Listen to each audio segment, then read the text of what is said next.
Δεν κάνω.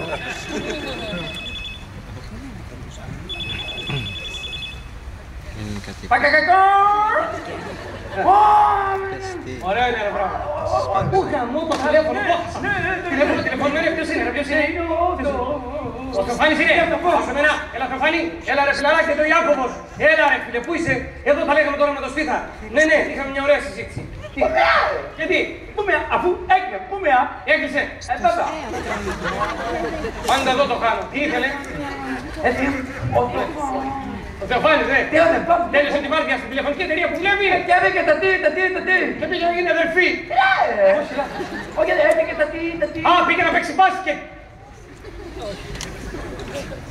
Ο Τυφώνα πήγε μπακέ.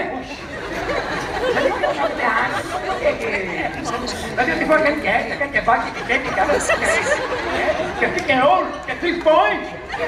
Θα πήρετε Εντάξει ρε φίλε, κάνω μια μαλακία, πώς κάνεις έτσι. όχι μία, ωε.